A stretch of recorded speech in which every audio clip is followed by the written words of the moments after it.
Now, despite the endless pushback from the left, President Trump is not backing down on his promise to make our country safe again. As ICE raids in Chicago, they have now begun. Here with reaction, Deputy Chief of Staff for Policy, Homeland Security Advisor, our friend Stephen Miller. Well, I mean, a lot of crimes are being committed by illegals, unvetted, allowed in by Harris and Biden and Mayorkas.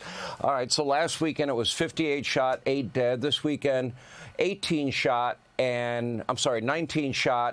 and 7 dead, or 8 dead now, I guess at this point. So, I mean, the crime continues. They don't seem to care. Illegal immigrant crime continues. They want open borders. They don't want any vetting, and they want criminals to stay on the street. Maybe you could do that which Sean Duffy and myself cannot do. Maybe you can explain the mentality. The Democrat Party, Sean, is terrorizing the American people. Just think about what is happening in our major cities, the bloodbaths every single weekend. One victim after another, one shooting after another, one murder after another. When you have Democrat politicians like Pritzker and Newsom that are freeing illegal alien pedophiles, illegal alien child abductors, illegal alien murderers back into our streets to kidnap people, to beat them senseless, to stab them and shoot them to death, this is terrorism being waged against the American people. And then you look at that video that chills our very souls out of Charlotte, that beautiful young woman stabbed to death, murdered savagely on a subway, just trying to get home from work, fleeing war, only to run into a Democrat war zone here in our country. That monster, 14 prior arrests in and out. The Democrat policies of catch and release for barbarians and savages is truly an act of terror, Sean, against the American people. It cannot be explained unless you deeply, fundamentally hate America. How do you explain New York City? And it was on the cover of the New York Post. We showed it earlier.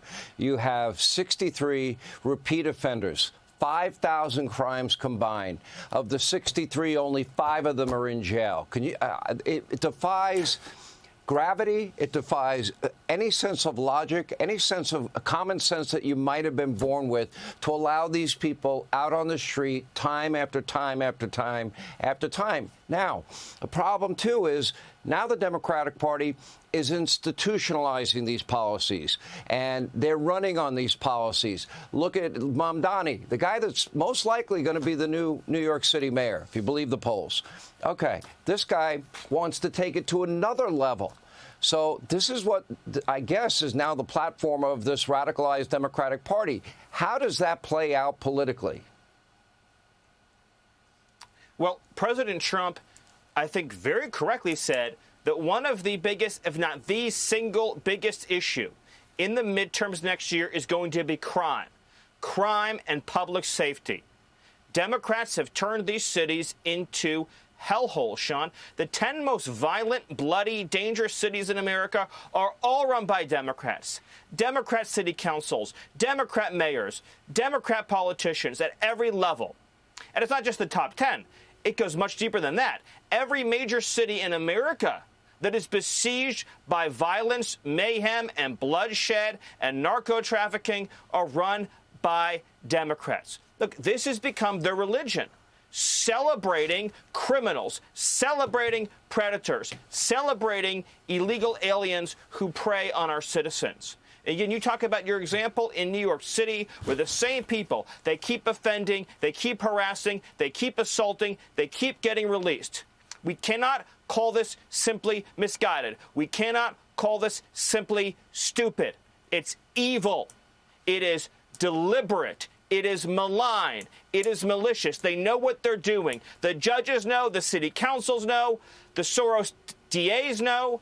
The Democrat governors know. They understand if you release a monster will kill. If you release a savage will kill. If you release a person who has only known violence their entire lives, only committed violence their entire lives, they're going to keep on committing acts of barbarous violence. President Trump is saying, if you want to be safe, stand with President Trump. Stand with the Republican Party, because President Trump will fight for you, just like he's fighting here in Washington, D.C. every day. You have mothers whose kids were murdered in previous years who've said, thank God Donald Trump has come here to avenge this injustice and to keep thousands more mothers from having to bury their children.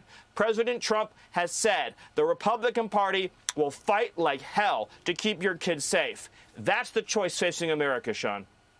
That's a big choice, and I hope America chooses wisely. Stephen Miller, thank you. Want even more Fox News on YouTube? Become a Fox News Patriot today. Click join to find out how.